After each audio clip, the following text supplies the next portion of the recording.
Теңирибиз Ыйса Машаяк аркылуу бизге жеңиш берген Кудайга ыраазыбыз. Кудай бизге Теңир Ыйса Машаяк аркылуу жеңиш бериптир. Ал эмненин үстүнөн бизге жеңиш берген? Кандай жеңишти берген?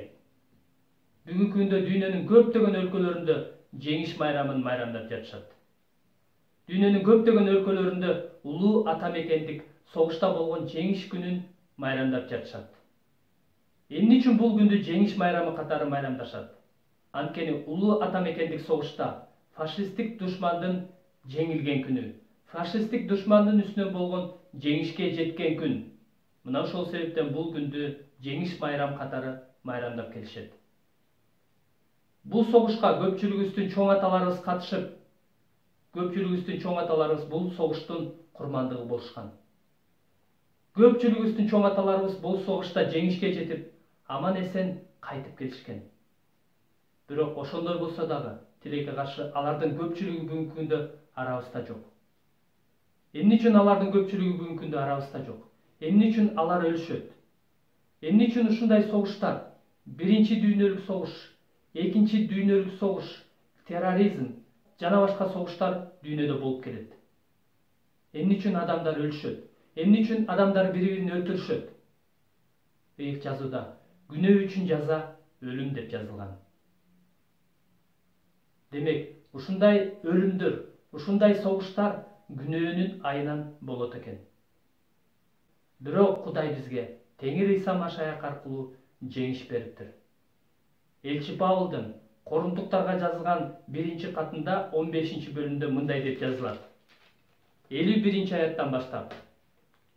Силерге бир жашыруун сыр айтайын. Баарыбыз эле өлбөйбүз, бирок баарыбыз өзгөрүлөбүз. Акыркы сурнай тартылганда көз ачып жумгуча өзгөрүлөбүз. Сурнай тартылганда өлгөндөр чирибес болуп тирилишет. Биз болсо өзгөрүлөбүз. Анткени чирип калчу бул дене чирибес болот. Өлүп калчу бул дене өлбөс болот. Чирип калчу бул денебиз чирибес болгондо, өлүп калчу бул денебиз өлбөс болгондо, өлүм жеңилди, жок болду деген сөз аткарылат. Өлүм, сенин уу тишиң кайда? Өлгөндөр жаткан жай. Сенин жеңишиң кайда? Өлүмдүн уу тиши күнөө, ал эми күнөөнүн күчү мыйзам. Бул 55-56 аяттарга ылайык күнөөнүн айынан өлүм жеңишке жетишет экен. Бирок 57 аятта Теңирибиз Ыйса Машаяк аркылуу бизге жеңиш берген Кудайга ыраазыбыз дейт.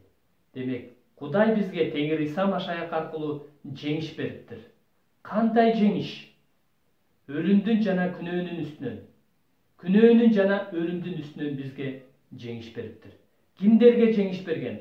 Мына ушул чындыкка ишенгендерге.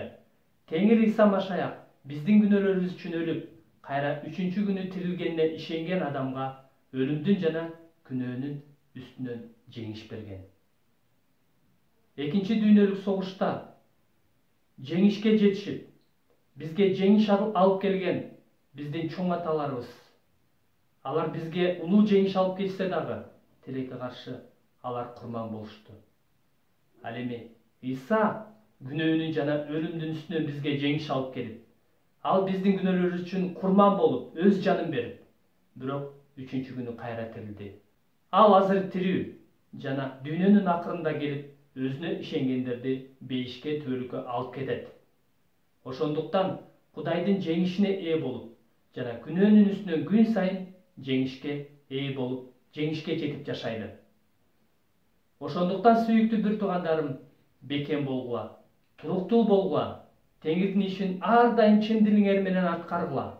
Анткени Теңир үчүн кылган эмгегиңер текке кетпестигин билесиңер. Кудайдын тынчтыгы силер менен болсун. Күн сайын күнөөнүн үстүнөн, жамандыктын үстүнөн жеңишке жетип жашайлы.